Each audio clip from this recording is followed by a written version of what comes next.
বদলাপুর গ্রামে শঙ্কর নামের এক পরিশ্রমী কৃষক তার স্ত্রী পার্বতী ও মেয়ে গোলুর সাথে থাকতেন।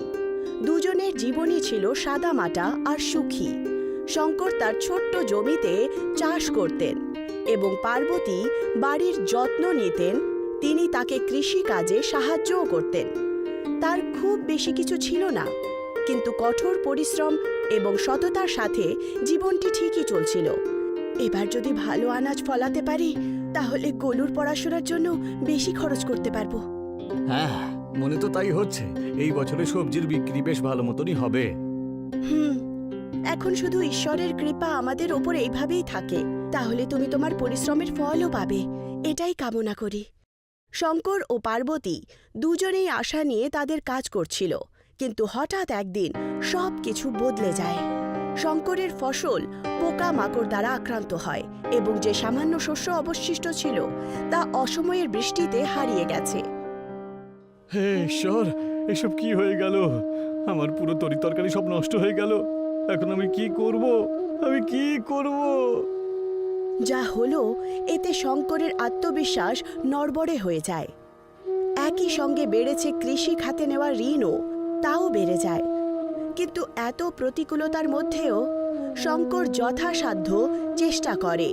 সে নতুন কৌশল অবলম্বন করার চেষ্টা করে, পাড়ার কৃষকদের সঙ্গে আলোচনা করে, কিন্তু ভাগ্য তার সহায় ছিল না।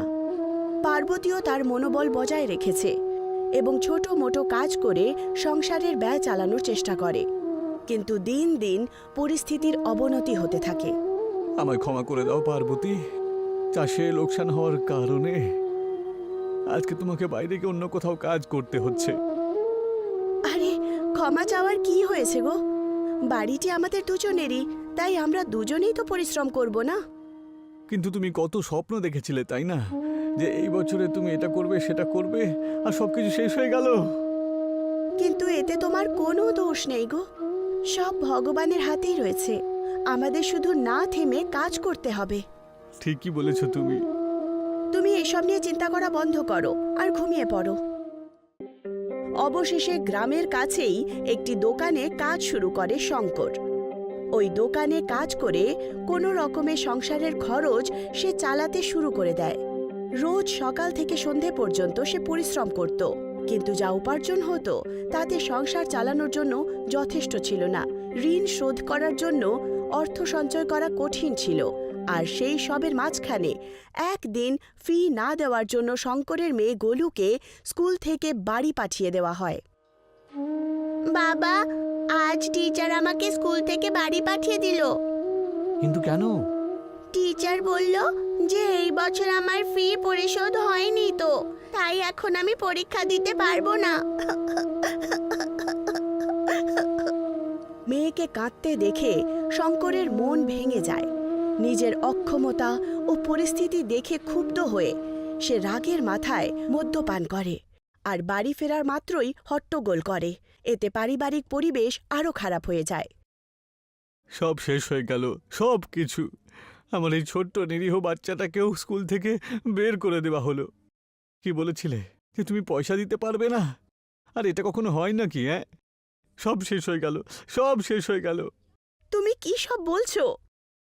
এইভাবে সাহস হারিয়ে ফেললে আমাদের কি হবে? তাহলে কি করব বলো পার্বতী, বলো, তুমি বলো। সব তরিতরকারি ফসল সব নষ্ট হয়ে গেল। আরে যেটুকু রোজগার করি তাতে তো সংসারটাই চলে, কিন্তু মাথার উপর যে ঋণ রয়েছে সেটা থেকে কি করে মুক্তি পাবো, তুমি বলো। হবে, সব হয়ে যাবে। হাল ছেড়ো না গো, আমি আছি তো তোমার সাথে। কিছু না কিছু একটা করবই। পার্বতীর কথায় শঙ্করের মনে নতুন আশার সঞ্চার হলো। সে আবার কাজে যেতে শুরু করে আর তার কঠোর পরিশ্রম দিয়ে তার জীবনকে উন্নত করে। কিন্তু মদ্যপানের নেশা, এটাই তার চলার পথে সবচেয়ে বড় বাধা। একসময় যা হতো সেটা প্রতিদিনই হতে থাকে। একদিন একটি মদের দোকানে শঙ্কর দুটো চোরকে কথাবার্তা বলতে শোনে। তাহলে বল, আজকে কোথায় যেতে চাইছিস? আজকে আমরা যেখানে যাব তার ব্যাপারে তুই কখনো ভাবতেও পারবি না রে। কেন? এমন কোন জায়গায় যাচ্ছি আমরা? আরে শ্মশানে। কি? আরে তুই কি পাগল হলি নাকি রে? যে লোকজন বেঁচে রয়েছে তাদের বাড়ি ছেড়ে দিয়ে তুই শেষমেশ আমাকে শ্মশানে নিয়ে যাচ্ছিস? আরে হ্যাঁ রে ভাই, হ্যাঁ, কিন্তু আরে ওখানে কি এমন গুপ্তধন পাবি বলতে ওখানে? হ্যাঁ, আরে কিসের গুপ্তধন? আরে সোনার গুপ্তধন আছে না এখানে, সোনার। কি? চোরেদের কথা শুনে শঙ্কর আশ্চর্য হয়। আসলে গ্রামের প্রথা অনুযায়ী মৃত ব্যক্তিকে সোনার অলংকার দিয়ে সাজিয়ে বিদায় জানানো হতো। চোরেরা এই সোনার ওপর নজর রাখত, যা কখনো কখনো চিতার ছাইয়ে ফেলে রাখা হতো। কথাটা শুনতে যতটা ভয়ঙ্কর ছিল ততটাই ভয়ঙ্করও ছিল। কিন্তু শঙ্কর তার পরিস্থিতির সামনে অসহায় হয়ে পড়ে। চোরেরা শ্মশানের দিকে এগোচ্ছিল। শঙ্করও গোপনে তাদের পিছু নেয়। শ্মশানে পৌঁছে চোরেরা তাদের কাজ শেষ করে সেখান থেকে চলে যায়। তার যাওয়ার পর শঙ্কর সাহস সঞ্চয় করে আর শ্মশানে ঢুকে পড়ে। সে চিতার ছাই খুঁড়তে শুরু করে এবং অবশেষে কিছু সোনার জিনিসও সে খুঁজে পায়। শঙ্কর সেই সব জিনিস নিয়ে বাড়িতে চলে আসে। শঙ্কর বাড়ি পৌঁছে দেখে যে তার স্ত্রী ও মেয়ে নিশ্চিন্তে ঘুমোচ্ছে। এই সুযোগের সদ্ব্যবহার করে শঙ্কর সেই জাং হাউসে চলে যায়, যেখানে সে সোনার জিনিসগুলো লুকিয়ে রাখছিল। তক্ষুনি পার্বতী সেখানে আসে। আরে, এত রাতে তুমি এখানে কি করছো গো? আসলে ওই আমি এখানে একটু খেতে এসেছিলাম, তোমরা নিশ্চিন্তে ঘুমাচ্ছিলে তাই এখানে চলে এলাম। মদ মদ মদ আর মদ! তোমার কি হয়েছে বলো তো? তোমার মদ্যপানের নেশা দিন দিন বেড়েই চলেছে। তুমি আবার শুরু করলে তো? এই ব্যাপারে আমি কোনো কথা বলতে চাই না, এখান থেকে বিদায় হও তো। শঙ্কর কোনো রকমে বিষয়টি এড়িয়ে যায় এবং পরের দিন শ্মশান থেকে চুরি হওয়া প্রথম সোনার টুকরোটি বিক্রি করে দেয় আর সে পুরনো ঋণের সামান্য পরিমাণ পরিশোধ করে। সে ভাবে যে এই উপায়ে তার আর্থিক সমস্যাগুলি সহজেই সমাধান হতে পারে। এখন শঙ্কর রোজ রাতে শ্মশানে গিয়ে চিতার ছাইয়ের মধ্যে সোনা খুঁজত এবং বিক্রি করত। ধীরে ধীরে শঙ্করের ঋণ কমতে শুরু করে দেয়।